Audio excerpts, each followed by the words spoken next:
Tommy Drake has been engaged in work with our diocese. I think I've heard him called consultant, which is always an interesting title.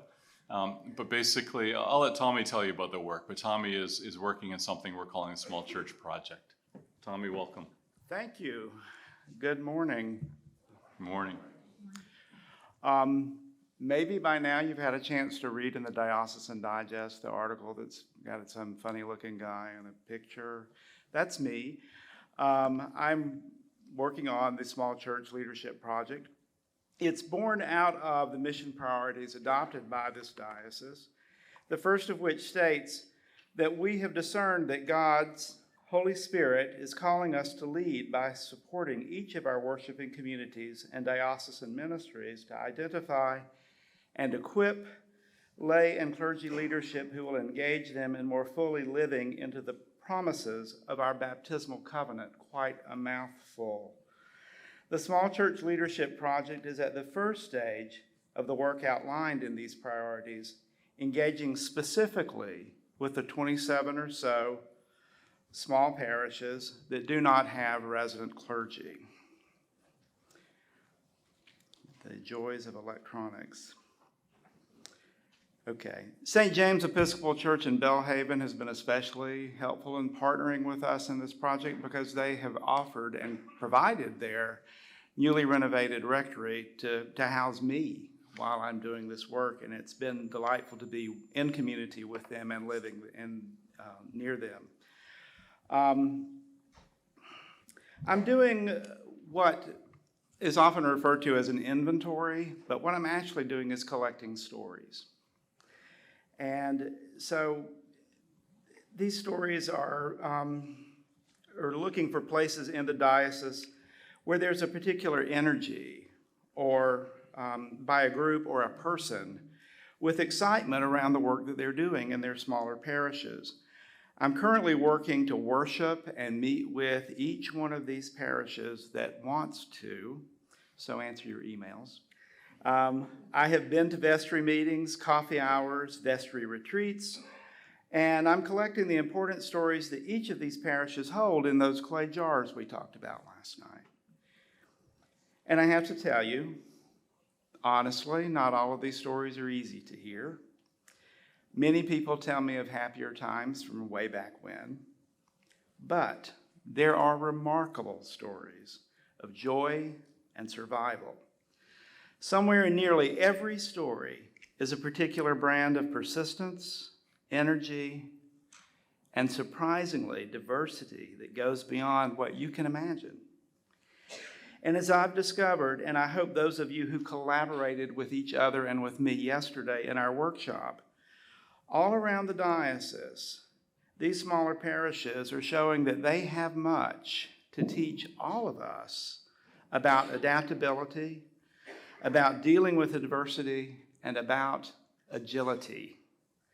Their size grants them the ability to change and pivot quickly, often working with fewer financial resources, fewer people, fewer committees, and sometimes just committees of one. They are decisive and responsive to changing needs. They have a refined sense of mission because they are smaller and usually they have to coordinate their efforts on one or two things that they can do really well. They are, more often than not, deeply engaged in their communities. And because they're in usually smaller towns, they are known and trusted because they've always been that church on the corner.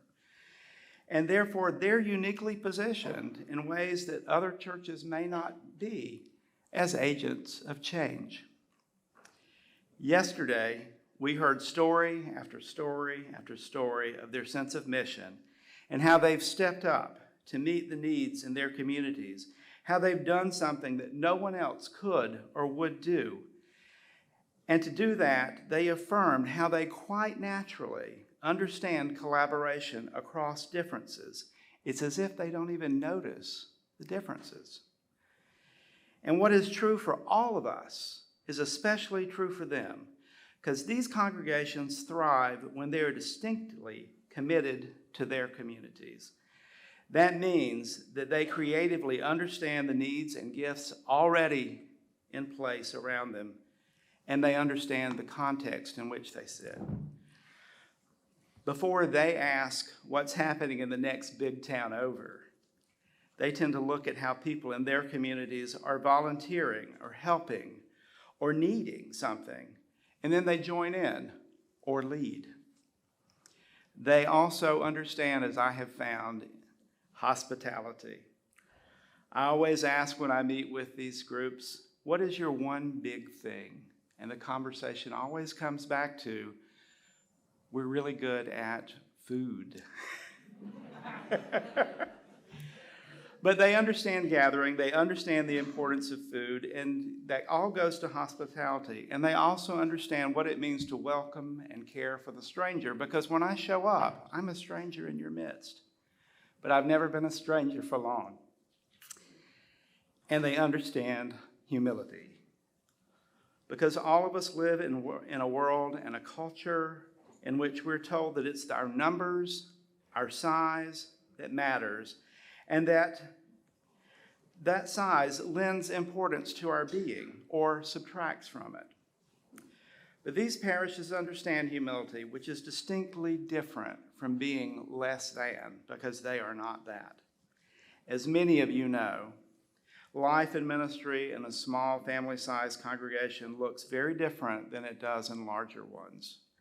But as long as small congregations are healthy and strong and live in a spirit of abundance rather than scarcity, small congregations will always occupy a vital place in our church, in our world, and especially in this diocese.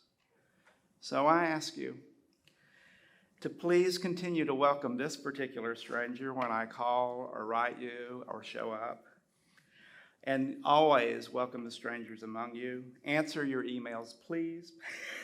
Let's set a time to meet so you can tell me your story. What I collect from you will inform and guide where we go with these mission priorities and help us develop the ways that we can better support each of our worshiping communities and better equip clergy and lay people who lead them. I look forward to working with you. Thank you for your attention.